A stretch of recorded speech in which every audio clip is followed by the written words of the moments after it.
Saludos, soy Didier Javier Cruz Mena, matrícula 24010110. Estudio la licenciatura en Derecho del módulo Derechos Humanos en el ámbito internacional con la asesora Diana Patricia Josefina Orcasitas Hernández. El reto 5, ¿cuál es la responsabilidad del Estado mexicano? En fecha 26 de agosto del 2026. Como presentación del caso tenemos que Ana se encontraba pacíficamente repartiendo panfletos a la persona que se manifestaban en la plaza de armas de su ciudad. El contenido de los panfletos versaba citas bíblicas. Al enterarse de lo que hacía Ana, un policía decidió arrebatarle los panfletos y detenerla, argumentando que era el lugar para repartir este tipo de información, pues alteraba el orden. Ana permaneció incomunicada dentro de una patrulla durante 3 horas. Hasta la manifestación concluyó. Posteriormente, la policía trasladó a la barandilla, donde recibió burlas y calificativos peyorativos por el personal de seguridad pública. Luego de un día detenida, la dejaron en libertad. Ana denunció el hecho ante la Fiscalía General del Estado, así como a la Comisión Estatal de Derechos Humanos. Ambas instituciones omitieron el inicio de cualquier procedimiento, por lo cual Ana acudió a la Justicia Federal, donde resolvieron incompetencia para conocer el asunto.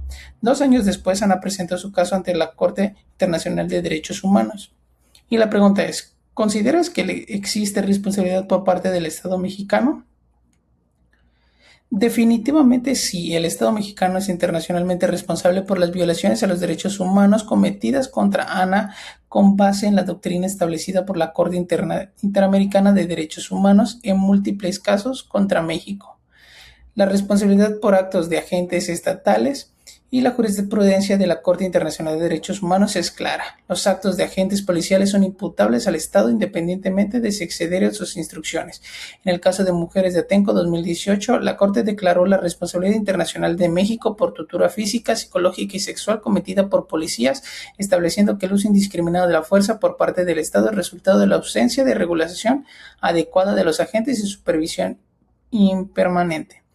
La detención arbitraria de Ana, las burlas y tratos degradantes recibió en barandilla su comunicación durante 3 horas, constituyen violaciones al artículo 5, 7 y 13 de la Convención Americana de los Derechos Humanos. La responsabilidad por omisión de investigar, la omisión de la Fiscalía General del Estado y la Comisión Estatal de Derechos Humanos. Ellos violaron al no iniciar procedimientos que configuran una violación autónoma de investigar con debida inteligencia la Corte Internacional de los Derechos Humanos. Constituyen una fuente de sufrimiento adicional para las víctimas y que los estados tienen obligación de investigar en oficio las violaciones de derechos humanos. En el caso García Rodríguez contra México, la Corte enfatizó la falta de investigación efectiva compromete la responsabilidad internacional del Estado, pues los hechos quedan en impunidad. Agotamiento de recursos internos y competencias de la Corte Internacional de Derechos Humanos. Ana cumplió correctamente con el requisito de agotamiento de los recursos internos, la declaración de incompetencia de la Justicia Federal y la omisión de las instituciones estatales durante 2 años demostraron la ineficacia de los recursos internos, habilitando el acceso directo al sistema interamericano. México reconoce la jurisdicción contenciosa de la Corte Internacional desde 1998, por lo que el Estado está obligado a responder internacionalmente por las violaciones cometidas por sus agentes y falta de protección judicial efectiva. Precedentes relevantes, la Corte Internacional ha declarado en al menos 16 sentencias la responsabilidad internacional de México por violaciones similares.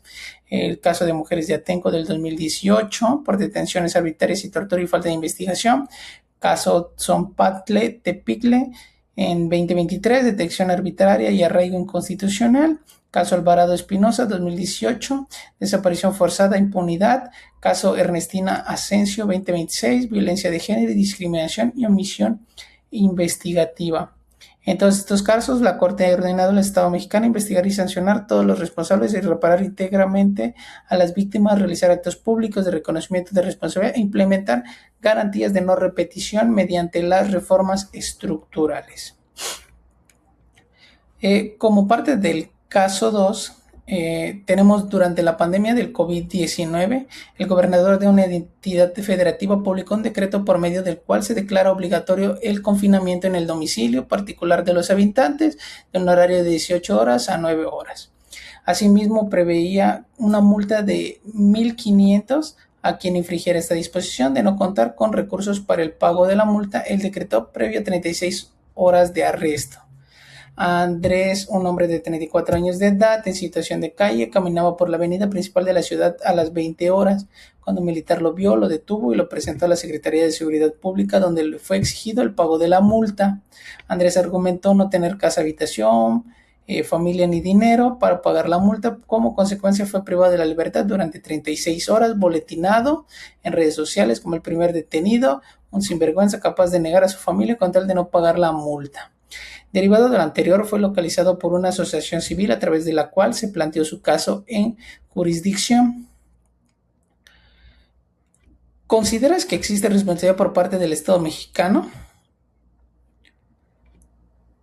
Definitivamente sí. El caso de Andrés configura múltiples violaciones a derechos humanos que generan responsabilidad internacional del Estado mexicano ante la Corte Interamericana de Derechos Humanos. Inconstitucionalidad del arresto por no pagar la multa.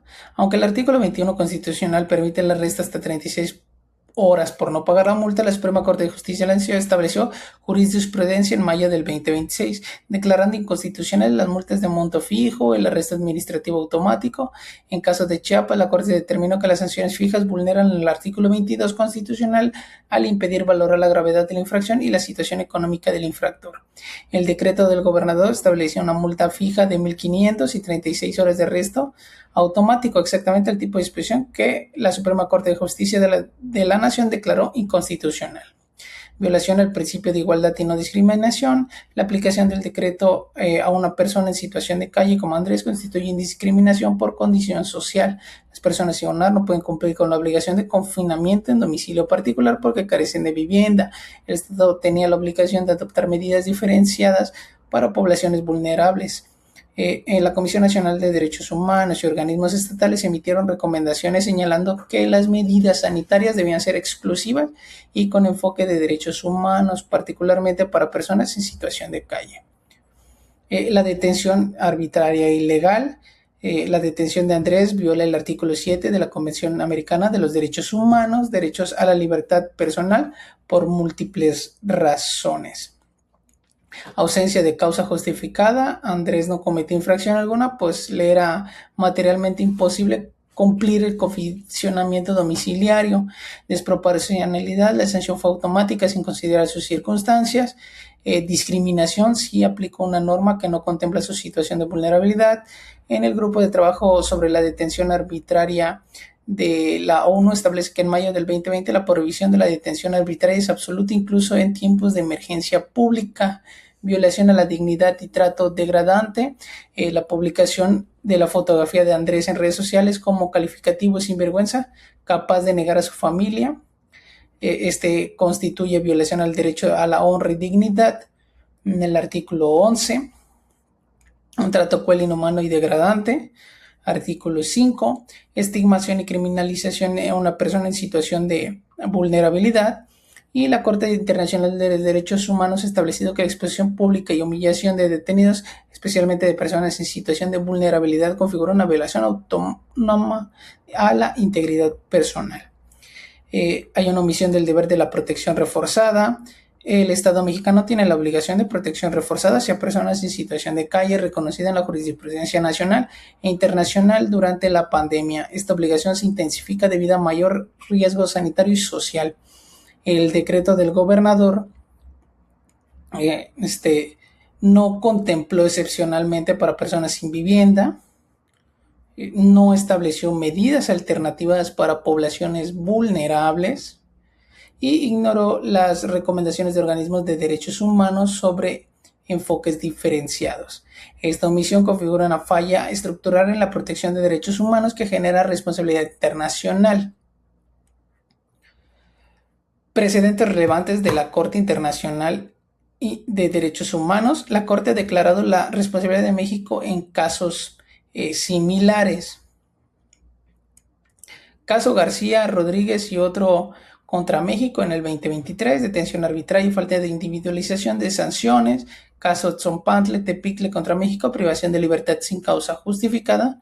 Y caso de mujeres de Atenco 2018, tratos de degradantes y exposición pública de detenidos. En todos estos casos, la Corte ordenó liberación inmediata, reparación integral, investigación y sanción de responsables, actos públicos de reconocimiento y reformas estructurales para garantizar la no repetición. En conclusión, ambos casos evidencian un patrón estructural de violaciones de derechos humanos en México, caracterizado por el abuso de la autoridad, de la discriminación y la impunidad institucional, los cuales activan ineludiblemente la responsabilidad internacional de derechos del Estado ante Corte Interamericana de Derechos Humanos. Como comparativa de las violaciones, en el caso de Ana, la violación central fue represión a la libertad de expresión y reunión pacífica, donde el Estado falló su deber de proteger el disenso religioso y omitió investigar en abusos policiales. En el caso de Andrés, la violación fue criminalización de la pobreza y la detención arbitraria por imposibilidad de material al cumplir una norma, confinamiento, agravado con una estimación pública degradante. A pesar de sus diferencias fácticas, ambos casos comparten 3 elementos jurídicos determinantes para la condena estatal: arbitrariedad en la privación de la libertad, ya sea por interpretar alteración del orden de manera discrecional o por aplicar sanciones automáticas sin valoración individual. Tanto las burlas en barandilla como la exposición mediática humillante violan la integridad de personas y la dignidad, denegación a la justicia interna, la inacción de fiscalías, comisiones de derechos humanos y la declaración de incompetencia judicial demostraron ineficacia de los recursos internos. Fundamentación jurídica, la responsabilidad del Estado más reciente respecto al caso de Andrés, la Suprema Corte de Justicia de la Nación estableció en mayo del 2026 en Constitucional 129 que las multas de monto fijo y arresto administrativo son inconstitucionales, pues violan el principio de proporcionalidad y no permiten valorar la capacidad económica y gravedad de la falta. Por otro lado, la jurisprudencia de la Corte Internacional de Derechos Humanos en casos como Mujeres de Atenco y García Rodríguez ha consolidado el criterio de que falta investigación efectiva y la impunidad constituyen violaciones autónomas que agravan la responsabilidad estatal. Como retroalimentación final y lecciones aprendidas, el control de convención es obligatorio. Las autoridades locales, policiales, gobernadores y fiscales deben aplicar no solo la Constitución, sino también la Convención Americana sobre Derechos Humanos. Ignorar estándares internacionales sobre libertades de expresión y prohibición de detención arbitraria genera costos políticos y económicos altos en el Estado mexicano mediante reparaciones internacionales. El enfoque diferenciado y no discriminación, las políticas públicas como los decretos de pandemia deben incluir excepciones explícitas para poblaciones vulnerables. Sancionar a una persona en situación de calle por no tener domicilio es un acto de discriminación estructural en los tribunales internacionales. La impunidad interna activa a la jurisdicción externa. La falla sistemática no solo fue el acto policial inicial, sino la cerración institucional que negó justicia. Esto demuestra que cuando el Estado no ofrece remedios efectivos internamente, cede su soberanía jurisdiccional a la Corte Internacional de Derechos Humanos. Reparación integral más allá de lo económico. En ambos casos, la solución no es solo pagar una indemnización, sino que la Corte Internacional de Derechos Humanos ordenará garantías de no repetición. Capacitar obligatoriamente a las fuerzas policiales en el Estado de Derechos Humanos y realizar actos públicos de reconocimiento de responsabilidad para restaurar la dignidad de las víctimas. Por su atención, gracias.